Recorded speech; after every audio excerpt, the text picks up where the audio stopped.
আজকে অনেক দিন পর চলে এলাম ব্লগ নিয়ে। আজকে একটু ঘুরতে যাচ্ছি, আর ঘুরতে যাচ্ছি হচ্ছে গড়িয়াহাটে। যদিও বা আমার সামনে শ্রীরামপুর আছে, বাট ওই যে বলে না নারীর টান, তো শপিং মানে ফার্স্টে মাথায় আসে গড়িয়াহাটের কথা। তো আজকে যেহেতু ঈদের ছুটি, অফিস বন্ধ, তাই জন্য হঠাৎ করে সকালবেলা মনে হলো যে একটু ঘুরে আসি মেয়েকে নিয়ে।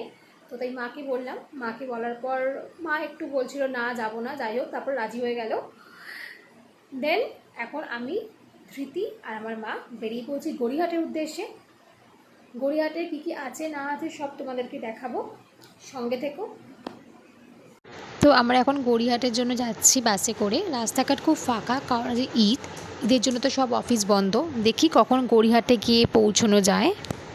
আলটিমেট আমরা গড়িয়াহাটে এসে গেছি। দেখতেই পাচ্ছ প্রচুর ভিড়, আর ভিড় তো হওয়ারই কথা, বিকজ এটা পয়লা বৈশাখের আগে লাস্ট উইক, তো ন্যাচারালি ভিড় হবেই। এবার আমরা আস্তে আস্তে যাচ্ছি গীতাঞ্জলি শপের দিকে। তো যারা গড়িয়াহাটে আসো তারা নিশ্চয়ই জানো, গীতাঞ্জলি হচ্ছে গড়িয়াহাটের একটা ফেমাস দোকান, তো যেখানে কালেকশান খুবই ভালো ভালো থাকে। তো আমি এসে গেছি এখন গীতাঞ্জলি শপের সামনে। বাইরে থেকেই যা কালেকশান দেখলাম, আমার তো লোভ লাগছিল, তো আমি ঢুকিনি, কারণ আমার কিছু কেনার ছিল না গীতাঞ্জলি থেকে। দেখি আমি এবার টুকিটুকি কেনাকাটি করি, বাইরে থেকে তোমাদের দেখাবো। তো আমরা এখন এসে গেছি খেতে, কারণ খুবই খিদে পেয়ে গেছিলো আমাদের। তো এইটা হচ্ছে গড়িয়াহাটের ফেমাস রেস্টুরেন্ট বেদুইন। চলো একটু খাওয়া দাওয়া করে নিই, তারপর আমরা এবার স্প্ল্যানেড যাব। আলটিমেট আমি স্প্ল্যানেটে এসে গেছি। স্প্ল্যানেটে দেখো মার্কেট একদমই ফাঁকা ঈদের জন্য, কিন্তু আমি বেসিক্যালি এলাম ধৃতিকে নিয়ে ওর জুতো কিনতে। তো আমি বাড়িতে যাই, এখানে কেনাকাটি শেষ করে তারপর দেখাবো গড়িয়াহাট আর স্প্ল্যানেট মিলিয়ে কী কী কিনলাম। আমাদের কেনাকাটি হয়ে গেছে, আমরা এখন বাড়ির উদ্দেশ্যে রওনা দিয়েছি।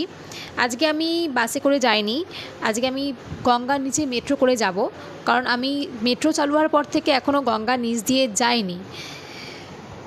বুঝতেই পারছো যে মেট্রোতে আছি, যে সবাই এখানে গঙ্গা নিচ দিয়ে যাচ্ছে, তার ভিডিও করছে, তো আমিও সেই ভিডিও করে নিলাম। আর এখানে দেখো আমাদের সবার শ্যাডোটা রিফ্লেক্ট হচ্ছে, বাট এটা কেন হচ্ছে এটা আমি বুঝলাম না। তো মেন পয়েন্ট ইজ দ্যাট কি এখানে একটা দাদু ছিলেন, দাদুর সাথে অনেকক্ষণ কথা হলো আমাদের সবার, মানে মেট্রোতে আসতে আসতে। দাদু বললেন যে এটা নাকি গঙ্গা নিচ দিয়ে 118 ফিট নিচ দিয়ে যাচ্ছে। শুনেই কেমন একটা অ্যাডভেঞ্চার মনে হলো। আর ধৃতি এখানে উঁকি মারছে, কারণ আমি ভিডিও করছি বলে। আর বেসিক্যালি ও খুব ভালো ভিডিও করতে পারে, ও খুব ভালো ফটো তুলতে পারে। তো ঠিক আছে, বাড়িতে যাওয়া যাক, বাড়িতে গিয়ে ফ্রেশ হয়ে দেখাবো কী কী কিনলাম। ওকে, সো ফাইনালি আমরা এখন বাড়িতে এসে গেছি। নাও এবার তোমাদের আমি দেখাচ্ছি আমরা কী কী কিনলাম। সেমন কিছু কিনিনি বলতে, এই একটা জুতো কিনেছি ধৃতির জন্য। এই যে এই জুতোটা ধৃতি কিনেছে। আমি আজকে দুটো কিনেছি। আর এখানে আমার একটা ফ্রক আছে, আর ধৃতির একটা ফ্রক আছে। এটা হচ্ছে ধৃতির জন্য কিনেছে, নিজে পছন্দ করে। দাঁড়াও তোমাদের আর আমার এখানে টপ আছে। হ্যাঁ, ধৃতি আরেকটা জিনিস কিনেছে যেটা দেখাতে তোমাদেরকে চাইছে, সেটা হচ্ছে এই খেলনাটাও কিনেছে, পাজেল।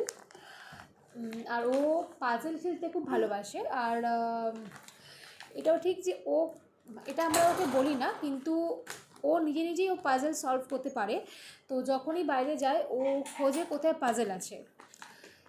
তো যাই হোক, সকাল থেকে তো অনেক ঘুরেছি, ও নিজেও ঘুরেছে, আমিও টায়ার্ড, ও টায়ার্ড, সবাই টায়ার্ড, বাট তাও ওর ম্যাম আসবে ওকে পড়াতে, তো এই এলো বলে। ঠিক আছে, চলো তোমাদের ব্লগটা কেমন লাগলো জানিও, অ্যান্ড লাইক করো, কমেন্ট করো, অ্যান্ড সাবস্ক্রাইব অবশ্যই করো। টাটা।